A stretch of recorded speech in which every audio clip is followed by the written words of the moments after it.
Haleluya, saudara-saudara, luar biasa malam hari ini menyapa para eh, pendengar channel Saifuddin Ibrahim, channel untuk membangun hidup toleransi dan damai. Malam hari ini saya sedikit mengomentari netizen kadrun semua ribut gara-gara Presiden Jokowi mempromosikan makanan khas daerah masing-masing, lumpia Semarang, kemudian juga ada bipang, makanan khas dari Ambawang, Kalimantan Barat. Menurut mereka ribut itu karena bipang itu dari daging babi katanya. Padahal nggak semuanya bipang itu mesti dari daging babi, boleh aja daging macam-macam apa saja, daging kerbau, daging sapi. Tetapi begitulah mereka yang sudah, kalau orang itu seperti sudah dalam kemasukan angin gitu, maka sedikit saja jadi badan gak enak. Begitupun orang yang kalau sudah kerasukan agama itu apa saja dinilainya selalu negatif. Sebenarnya bukan itu, saudara-saudara. Karena mereka itu baper di dalam beragama, baper di dalam memahami, tidak ada kedewasaan di dalam hidup bernegara, tidak ada kedewasaan dalam hidup berbangsa dan bertanah air, sehingga apa saja yang diomongkan oleh orang itu menjadi perhatian gitu. Pak Jokowi mempromosikan makanan daerah masing-masing itu adalah sebagai presiden, bukan sebagai imam besar. Dan beliau bukan imam besar bangsa Indonesia, beliau adalah presiden. Beliau bukan semacam pemimpin rohani, tetapi beliau adalah presiden, pemimpin rohani juga jasmani bagi seluruh rakyat Indonesia yang agamanya adalah agama Bhinneka Tunggal Ika, yaitu di dalam negara, dalam frame Bhinneka Tunggal Ika ada Islam, ada Hindu, Buddha, Kristen, apa saja agama yang diakui oleh negara ini. Tetapi kenapa ribut? Nah, begitulah hal yang tidak perlu, tetapi akhirnya ramai begitu. Orang ngomong ini kejang-kejang, ngomong salib kejang-kejang, apa saja, baju Natal, pakaian Natal, pohon Natal, kejang-kejang. Buku Saifuddin Ibrahim itu juga kejang-kejang itu. Majelis Ulama Indonesia bahwa buku Saifuddin Ibrahim ini 150 muslim tiap bulan masuk Kristen. Lah memang kenapa kalau masuk Kristen? Enak kan?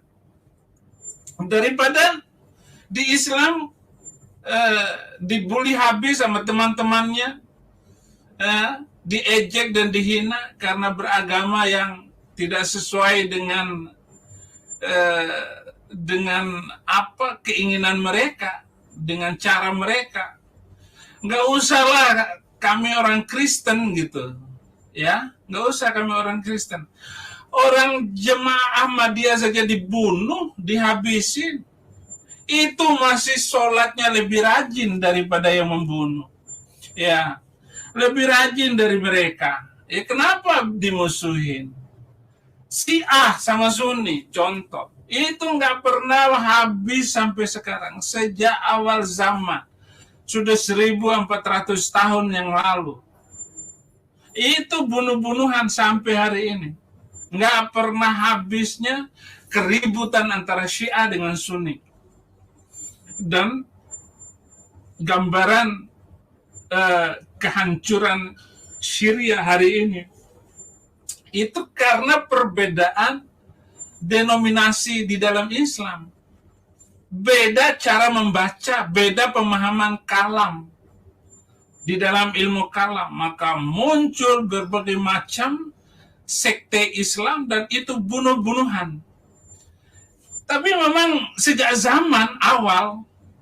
awal zaman, setelah meninggal Nabi Muhammad, maka pecah dua.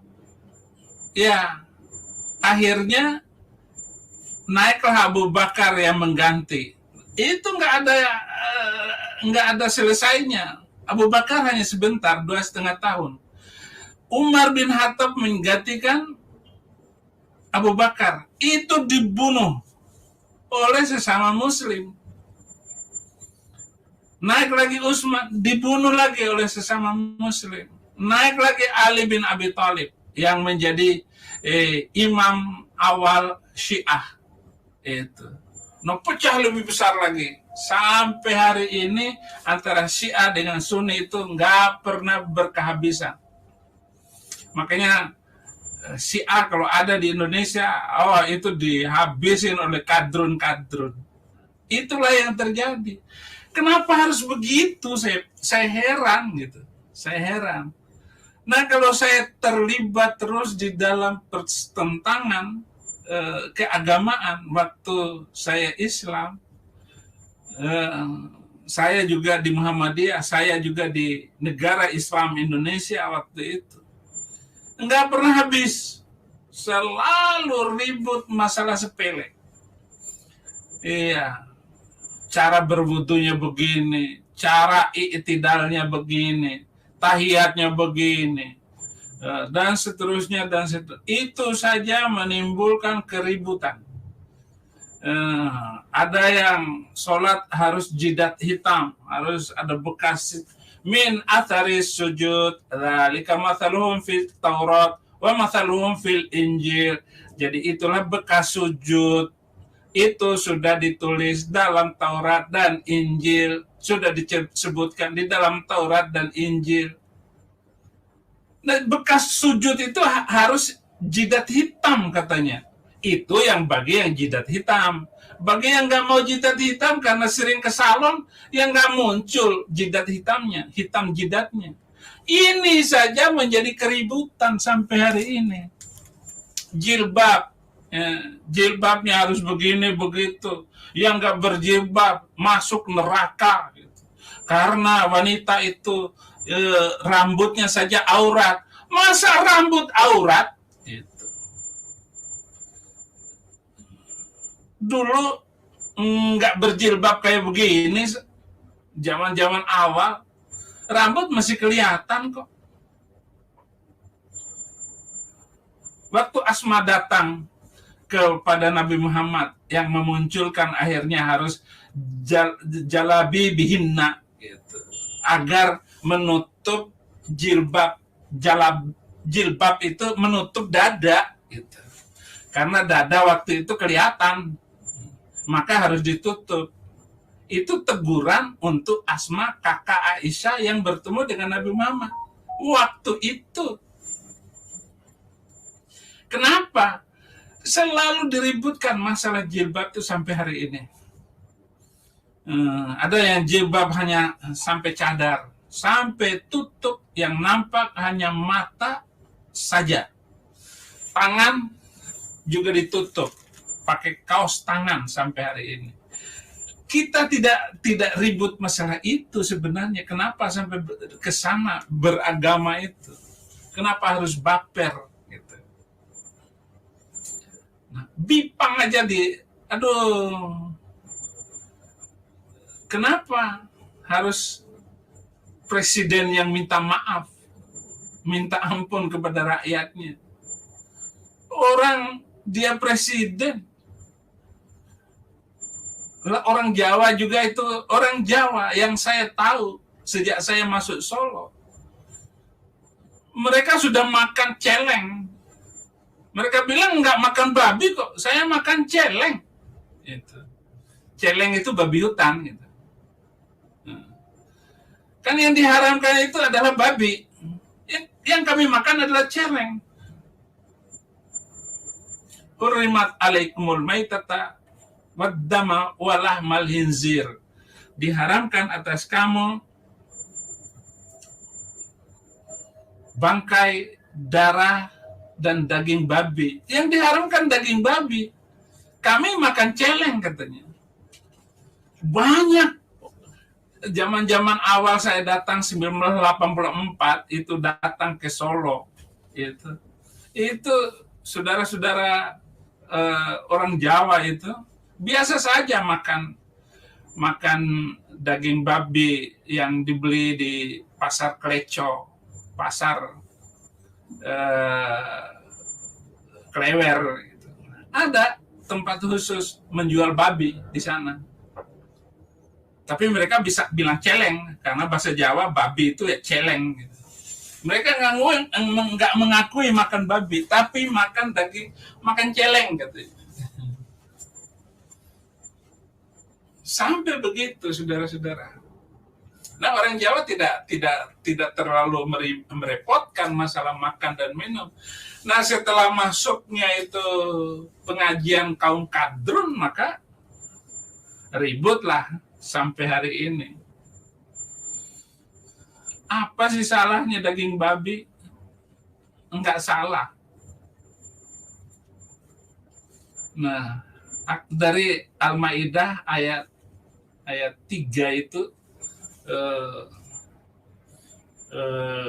saudara, maka diributkan oleh saudara-saudara itu. Nah, apa sih dasarnya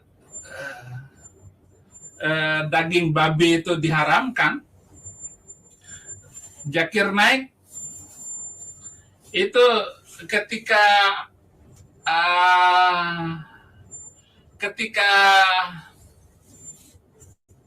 ditanya apa alasanmu daging babi haram, dia bilang di Alkitab Imamat daging babi juga diharamkan.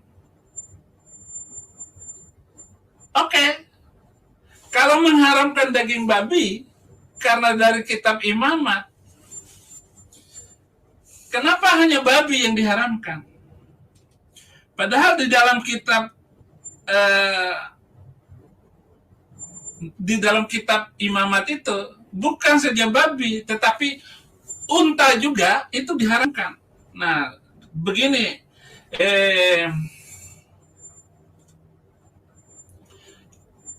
Imamat 11 ayat 4. Tetapi inilah yang tidak boleh kamu makan dari yang memamah biak atau dari yang berkuku belah, unta.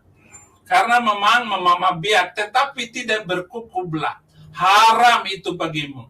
Juga pelanduk. Karena memamah biak tetapi tidak berkuku belah. Haram itu bagimu. 6. Juga kelinci. Karena memamah biak tetapi tidak berkuku belah, haram itu bagimu. Demikian juga babi hutan. Ayat ketujuhnya, demikian juga babi hutan karena memang berkuku belah, yaitu kukunya bersela panjang, tetapi tidak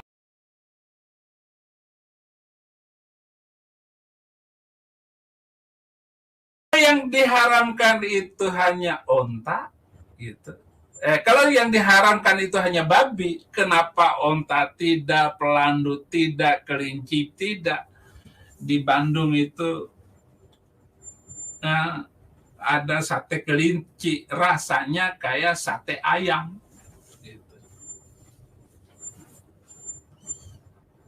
Dasar dari Zakir Naik mengatakan babi itu haram karena Imamat 11 ayat 7. Kenapa hanya ayat 7-nya yang diambil? Iya, kenapa Al-Quran hanya mengharamkan itu?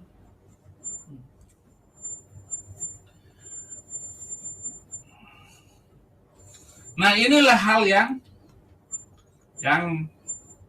tidak dimengerti. Nah, mari kita melihat Al-Quran, dasar orang-orang Islam mengharamkan babi, yaitu surat Al-Maidah ayat 3. Ayat 3-nya, diharamkan bagimu memakan bangkai, darah, daging babi, dan daging hewan yang disembelih bukan atas nama Allah, yang tercekik, yang dipukul, yang jatuh, yang ditanduk, yang diterkam binatang buas, kecuali yang sempat kamu sembelih. Bla bla bla dan seterusnya ayat. Itu. Hanya babi yang diharamkan. Kenapa singa kok diharamkan? Kucing nggak boleh dimakan. Padahal kan nggak ada larangan dalam Al-Quran. Oh Pak, itu lihat kitab kuning katanya. Wah, kitab kuning lagi, kayak Muhammad Kace lagi nanti. Nanti Saifuddin Ibrahim nanti dianggap penista agama. Kayak Muhammad Kace mau ditangkap karena menistakan agama. Sementara ada agama lain yang menistakan agama lain, nggak ribut. Coba perhatikan saja dulu inti dari masalahnya. Pemicu masalah ini yang lebih besar daripada ini.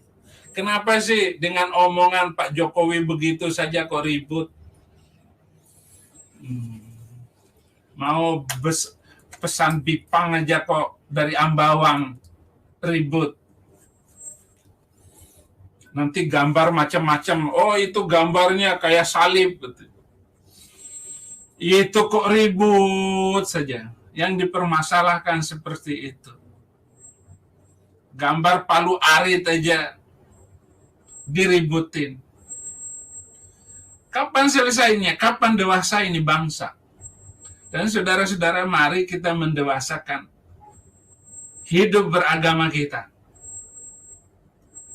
Bagaimana supaya agama ini menjadi faktor penentu, penguat di dalam merapatkan ikatan persaudaraan bangsa Indonesia, bukan memecah belah. Jangan sampai agama ini meneteskan darah terus-menerus gara-gara beragama, saudara. Manusia itu menurut Alkitab nggak perlu dibunuh. Menurut Kristen, orang itu nggak perlu dibunuh. Biarkan saja hidup, nanti mati sendiri. Mati sendiri kok. Lah kalau hidup juga susah, kenapa harus dibunuh? Apa alasanmu membunuh manusia lain karena beda agama, karena beda prinsip, karena beda agama? Nah, saudara-saudara,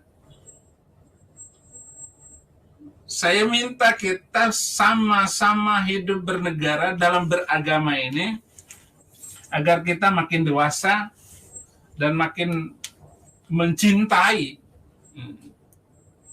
Kita makin mencintai bangsa kita sendiri, sesama kita sendiri. Agar kehidupan di masa yang akan datang, negara ini semakin maju, makin kokoh di dalam persaudaraan berbangsa. Ini bukan bersaudara sesama agama loh. Di dalam Kristen nggak ada uhwah Nasraniyat, itu nggak ada. Persaudaraan sesama Kristen itu nggak ada dan tidak perlu, karena kita ini gereja, artinya diri pribadi orang Kristen itu adalah gereja Tuhan itu sendiri. Tuhan Yesus berkata, kalau kamu dianiaya di satu kota, pindah ke kota lain. Nah, ini untuk menjaga gereja Tuhan yang ada di dalam tubuh kita ini. Supaya tidak dibunuh sama kadrun.